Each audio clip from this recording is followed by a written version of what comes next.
이 시간 말씀에 조진성 목사입니다.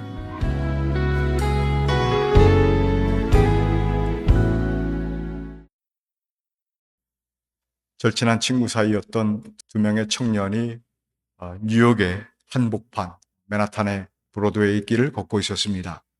한 명은 인디안 청년이었고요. 또 한 명은 백인이었습니다.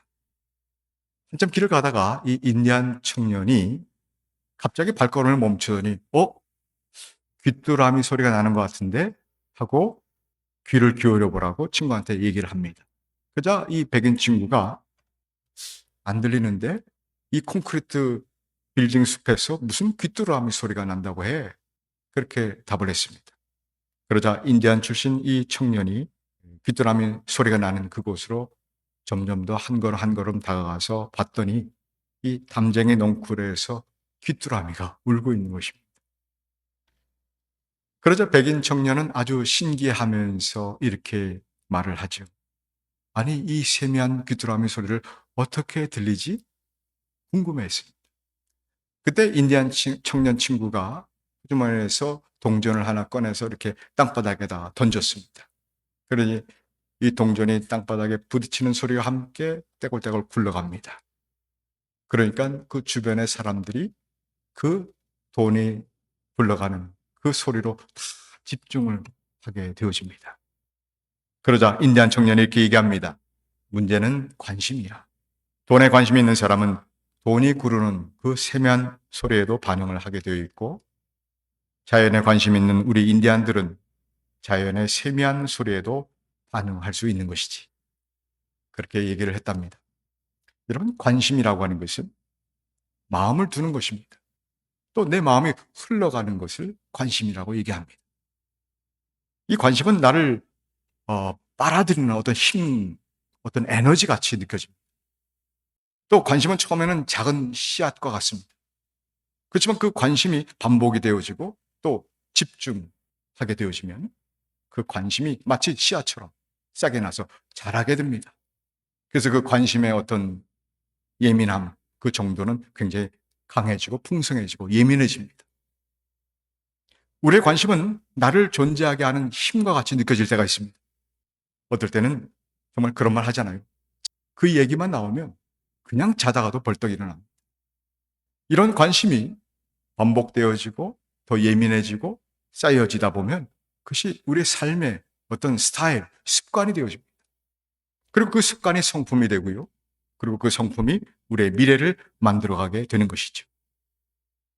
이 시간에도 우리가 영의 백성, 하나님의 백성으로서 하나님 앞에 예배드릴 때에 하나님의 그 세미한 음성, 그 세미한 음성에 귀 기울여 들을 때 우리의 관심이 모아지고, 즉 마음이 요동치고 흘러가면서 그 관심 때문에 정말 하나님의 뜻 안에서 하나님의 뜻에 맞게 우리의 성품이 변화되고, 그렇게 성품이 변화되어서 우리가 실생활에서 살게 되어지면 우리의 미래는 우리의 인생 가운데 놀라운 축복과 은혜와 사랑을 그리고 승리의 역사를 경험하게 될 줄로 믿습니다. 자, 그렇다면 우리가 이 미래에 승리하는 주인공이 되기 위해서 우리의 내면에 어떤 관심으로 채워져야 할까요? 다시 말해서 우리가 어떤 마음을 품어야 미래에 우리가 승리할 수 있을까요? 그 해답을 적대 관계였던 두 왕에게서 한번 찾아볼 수가 있을 것 같습니다.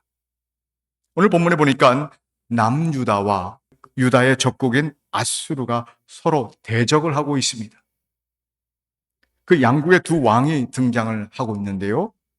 바로 아수르 왕 산헤립과 남유다 왕 히스기야 왕입니다.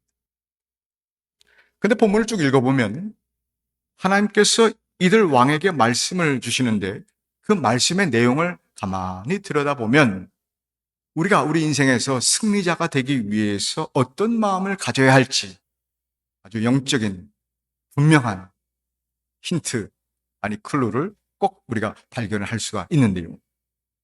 먼저 이 아수르 왕 산헤립의 이 조롱과 위협과 빈정거림과 이런 것들을 들은 이 히스기야 왕이 너무 마음이 불편하지만은 하나님 앞에 나가서 간절한 마음으로 기도를 합니다. 하나님 앞에 간절히 기도하니까 우리 하나님께서 그 히스기야 왕의 기도를 들으시고 이사야라고 하는 선지자를 통해서 말씀을 대언해 주십니다.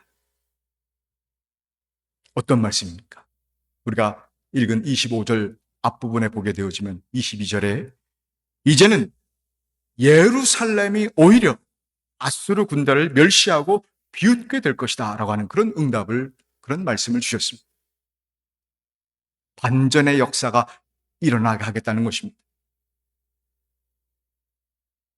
그리고 그 이유가 산헤립이 이 히스기야를 꾸짖고 비방한 것은 결국은 이스라엘의 거룩한 자인 여호와 하나님, 나를 꾸짖고 비방한 것으로 우리 하나님께서 여기시면서 그 이유 때문에 하나님의 진노가 산헤립에게 임하게 될 것이다 라고 하는 그런 뜻입니다. 산헤립이 어떻게 비방을 했습니까?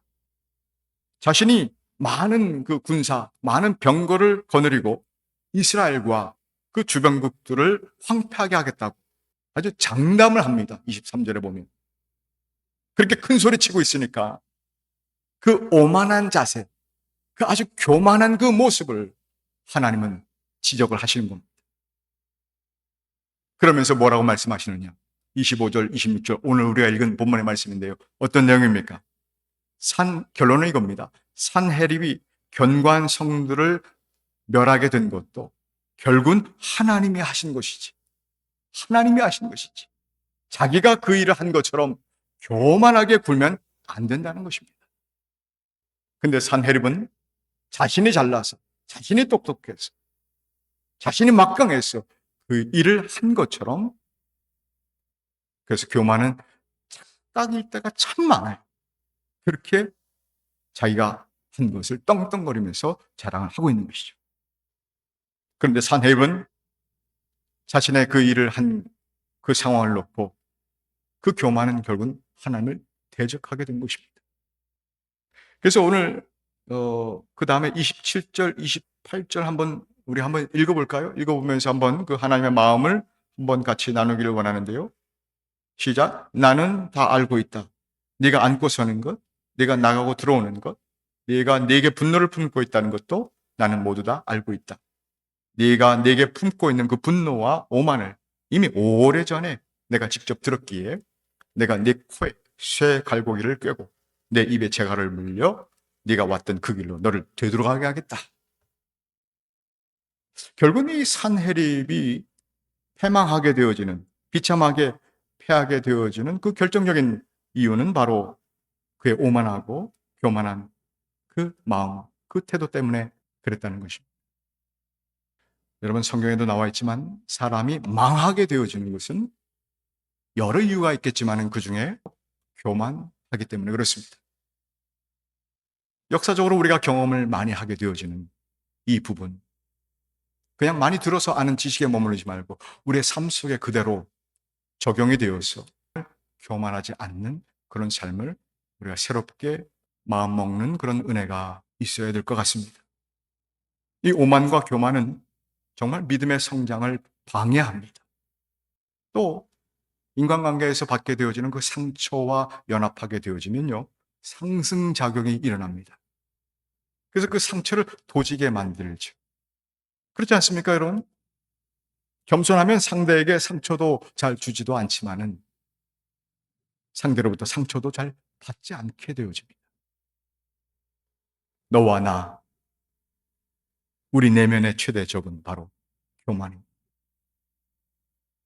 자존심, 자만심, 다 교만의 사촌지간이라고 저는 생각합니다. 남이 알아주지 않고 섬겨주지 않을 때 섭섭해하고 속상해하는 것, 그 모습도 그 내면 속에서 교만의 겸손을 이기고 있다는 방증인데요. 그 상황을 역전시켜야 우리 인생 역전도 가능하게 되어지는 것이고요. 또 우리에게 찾아오게 되어지는 어떤 위기도 기회로 만들 수가 있는 것입니다. 삶의 어떤 해결 능력, 지금 산헤립은 정말 기고리만장해서 교만의 극치를 달리고 있습니다. 반대로 자신의 부족함을 깊이 자각하고 겸손할 때, 이 겸손이란 말, 여러분 제가 설교 시간에 몇 번 말씀을 드렸습니다. 정말 하나님 앞에서 순수한 마음으로 내가 낮아지는 그 마음을 겸손이라고 분명히 말씀을 드렸습니다. 그래서 나는 연약합니다. 나는 아무것도 아닙니다. 나는 아무것도 할 수 없습니다. 라고 고백하는 가운데 진정 하나님을 붙드는 삶, 하나님을 의지하는 삶, 정말 하나님 없이는 한시라도 살 수 없다라고 끊임없이 고백하는 그 마음. 그래서 하나님을 가까이 하기 위해서 말씀을 사모하기 시작합니다. 더 배우고 싶습니다. 여러분, 배우려고 하는 자세가 겸손인 것을 우리가 많이 느끼잖아요. 그리고 결국 하나님의 사랑과 인정을 받게 되는 것이고요. 나아가 사람들에게도 존경과 인정을 받게 되는 것이죠. 그래서 여러분, 성경에 보니까 늘 겸손을 훈련하고 체질화하라라고 말씀하십니다. 훈련하라는 뜻이 뭐겠습니까? 가만히 있으면 저절로 겸손해지는 법이 없다는 거죠. 여러분, 예수님께서 이 땅에 오신 목적이 무엇입니까? 우리의 죄를 용서하시기 위하여 대속 제물이 되시고 화목 제물이 되시기 위해서 인간의 몸을 입고 오셨습니다. 하지만 뿐만 아니라 우리가 살아야 할 우리의 삶의 어떤 표본, 마들이 되기 위해서 이 땅에 오셨습니다. 그래서 우리와 똑같은 성징에 담겨 있는 육신을 입고 오신 것이죠. 그래서 예수님은 우리 인간이 살아가야 할 정말 스승 중의 스승인 랍비 되신 예수님의 모습이 어떤 모습으로 비춰지고 있습니까? 그는 하나님의 아들이었지만은 하나님 앞에 나아가서 늘 겸손하게 기도하셨습니다. 십자가에 죽기까지 순종함으로써 그 겸손을 실천하였습니다. 그렇습니다. 기도하면 겸손을 유지할 수 있어요. 그렇습니다. 순종하면 겸손한 모습을 우리가 닮아갈 수 있는 것입니다. 성도가 가장 많이 기도해야 될 제목 중에 하나가 뭐냐면 교만을 버리고 겸손을 구하는 것입니다. 겸손을 구하는 기도 제목이야말로 우리의 인생을 더욱더 풍성하게 만들 수 있는 출발이 되는 것이죠. 우리의 인생을 풍성하게 만들고 또 우리의 인생을 넓게 만들고 깊게 만들고 또 멀리 바라볼 수 있게 하시고 그것이 바로 최대의 축복을 구하는 기도 제목이 되는 것입니다. 그래서 사도 바울은 계속해서 하나님 앞에 설 때마다 나는 날마다 죽노라 겸손을 지향했던 것이죠. 그 겸손할 때 하나님의 능력이 온 것을 체험했기 때문에 오늘도 많은 영혼들을 만나고 또 복음으로서 하나님 나라를 전파하고 증거해야 할 텐데 내 힘으로는 도저히 할 수 없습니다. 하나님 붙듭니다. 하나님 함께하여 주옵소서. 하나님의 능력을 덧입을 때 가장 복된 가장 축복이 내 인생 가운데 나타난다는 것을 알았던 것입니다. 우리의 마음속에 겸손히 교만을 이길 때에 승리자가 되는 것을 여러분 믿으시기 바랍니다. 겸손한 마음과 더불어 두 번째 마음은 히스기야 왕을 통해서 우리가 발견을 하게 되어지는데요. 한마디로 마음에 소망을 품으란 얘기입니다. 소망. 사실 겸손해야 소망도 생겨날 수 있겠지만 하나님은 이사야를 통해서 아수르 왕에게는 경고의 말씀을 주셨지만 반대로 겸손을 구하는 이 히스기야에게는 소망의 말씀, 희망의 말씀을 주셨습니다. 이건 우리에게 소망을 일으키는 아주 중요한 의미가 있기 때문에 같이 한번 말씀을 읽겠습니다. 32절 말씀인데요. 같이 읽을까요? 그는 이 도성에 들어오지 못하며 이리로 활 한 번 쏴보지도 못할 것이다. 방패를 앞세워 접근하지도 못하며 성을 공격할 흙 언덕을 쌓지도 못할 것이다. 무슨 말입니까? 예루살렘을 회복시켜 주시고 또 보호해 주시고 또 구원하실 것이다 라고 하는 그런 말씀입니다. 왜 하나님이 예루살렘을 보호하시고 구원하실까요? 즉 우리가 그런 소망과 희망의 마음을 가질 수 있는 그 이유가 무엇일까요? 첫 번째 이유는요, 하나님을 위해서입니다. 하나님의 영광을 위해서. 하나님은 우리의 모든 일, 우리의 모든 상황을 통해서 영광 받으시기를 원하십니다. 하나님은 언제 영광을 받으실까요? 우리의 모든 삶과 상황을 통해서 하나님이 생각나게 되어질 때, 하나님을 기억하게 되어질 때, 사람들이요, 하나님께 관심이 생겨나게 되어질 때, 사람들의 어떤 시선과 관심이 하나님께로 모아질 때, 그때 하나님은 영광을 받으신다는 말입니다. 우리 아들이 하버드 대학 갔어요, 예일 대학 갔어요. 그런 사실로 하나님의 영광 받으시는 것이 아닙니다. 어떤 컴피티션에서 1등을 했어요. 상 받았어요. 무슨 연말 되면 무슨 그렇게 연예인들이 상을 많이 받는지, 그럴 때마다 하나님께 영광 돌립니다. 아주 상투적으로 얘기를 합니다만은, 그렇게 1등하고 상 받고 또 학교에서 수석했다고, 진급했다고, 하나님이 영광 돌립니다라고 아무리 얘기해도, 여러분, 사람들이요, 그것을 바라보면서 뭐 부러워하거나 희생할 뿐이지 하나님을 생각하지 않습니다. 하나님을 믿지 않는 사람들도 그런 일이 얼마든지 일어날 수 있어요. 근데 하나님을 생각하게 만드는 상황은, 정말 하나님이 기뻐 영광 받으시는 그 상황은 의외로 다른 데 있습니다. 예를 들면 이런 겁니다. 아니, 그 사람은 어떻게 그런 절망적인 어려운 상황 속에서도 포기하지 않았지? 어떻게 다시 일어설 수 있었지? 어떻게 그런 상황에서 그렇게 인내하며 참아낼 수 있었지? 어떻게 그런 반응이 나오고, 어떻게 그런 말과 행동이 나올 수 있지? 그러니까 상식 밖의 모습, 예측 불허의 어떤 모습이 우리 가운데 터져 나올 때, 사람들은 궁금해합니다. 뭔가 진지하게 인생을 생각하게 만들고요.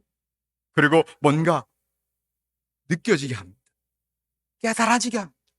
그렇게 사람들에게 어떤 영혼을 움직이는 어떤 그런 모습이 있을 때 사람들이 찾아와서 얘기하죠. 당신이 믿는 하나님이 궁금해졌습니다. 나도 한번 그 하나님이란 분을 믿고 싶고 알고 싶고 의지하고 싶군요.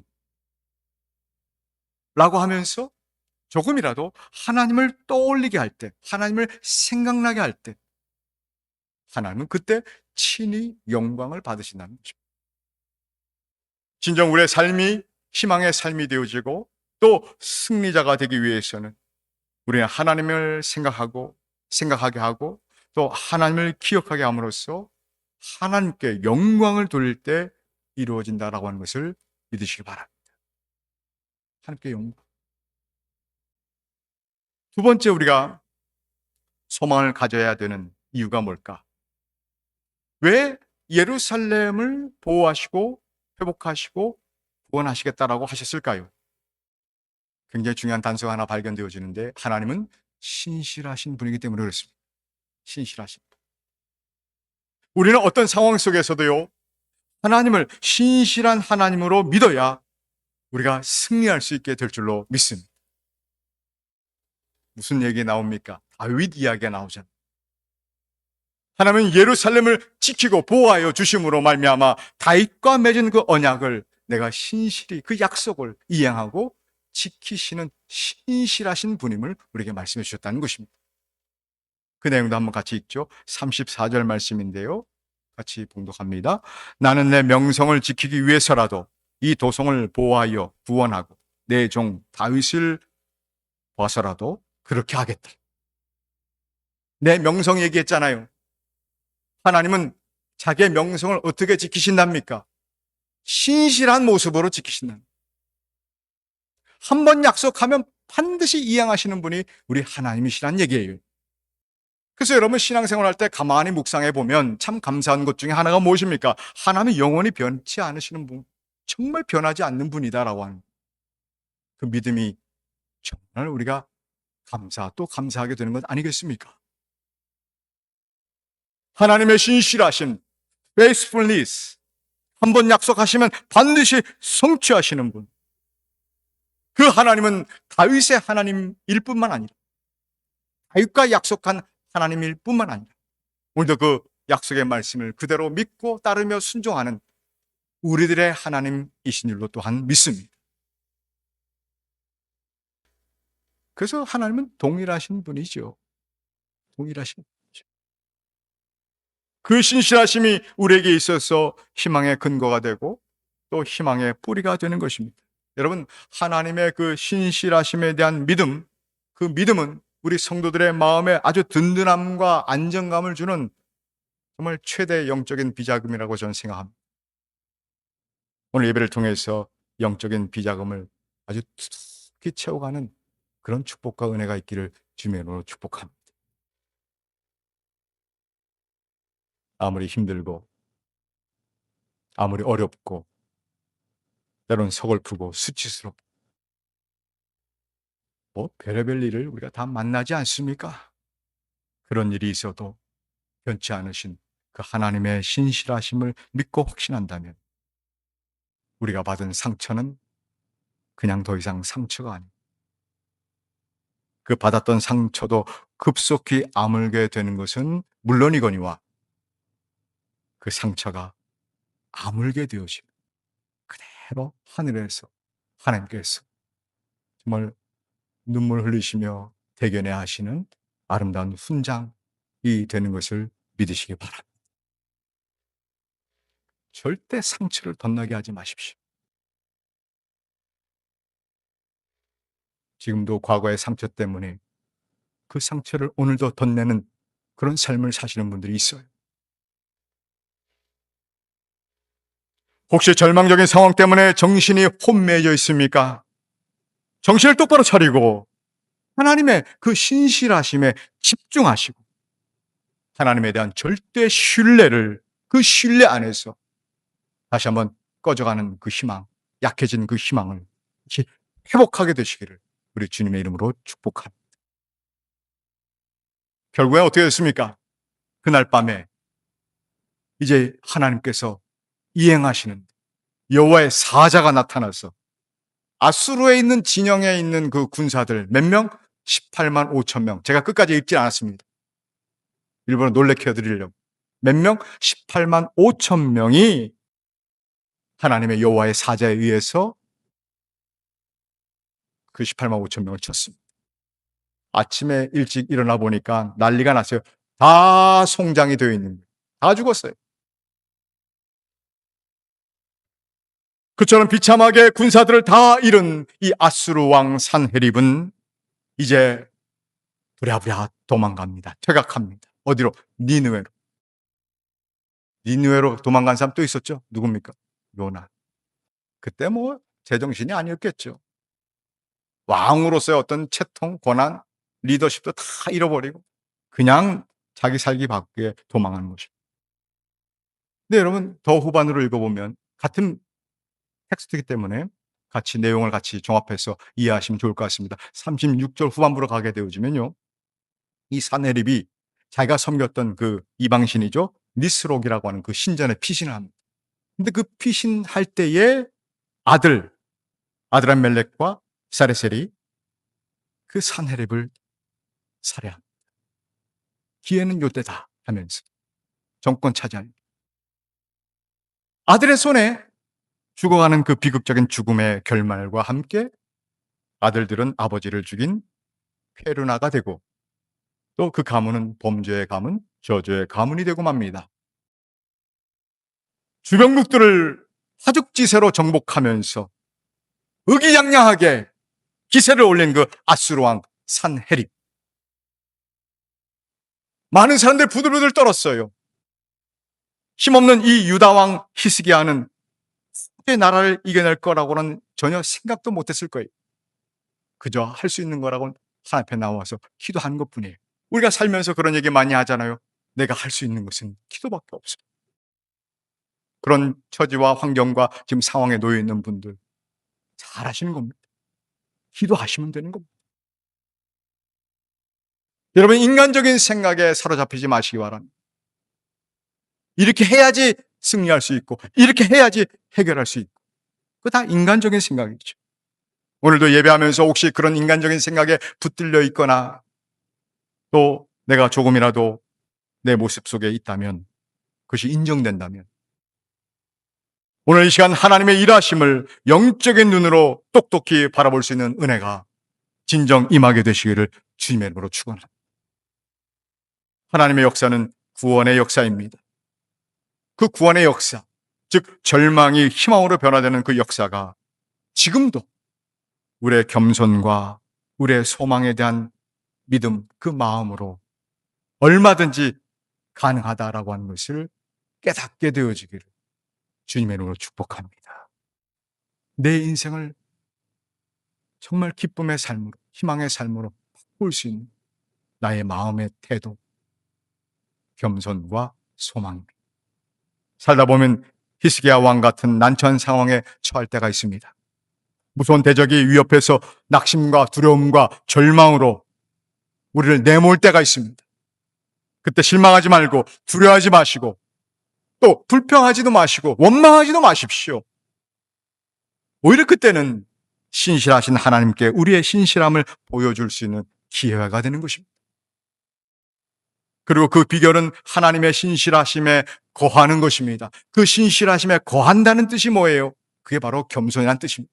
하나님 앞에 겸손한 마음과 하나님에 대한 온전한 믿음과 하나님에 대한 온전한 소망을 가지라는 것입니다. 그러면 우리 하나님께서 오늘 말씀처럼 18만 5천 명까지만 리밋이 있겠습니까? 더한 일도 우리의 상대 대적을 하나님께서 처리해 주실 것입니다. 해결해 주실 것입니다. 하나님이 상대해 주실 것입니다. 하나님은 모든 상황을 완벽하게 컨트롤할 수 있는 분입니다.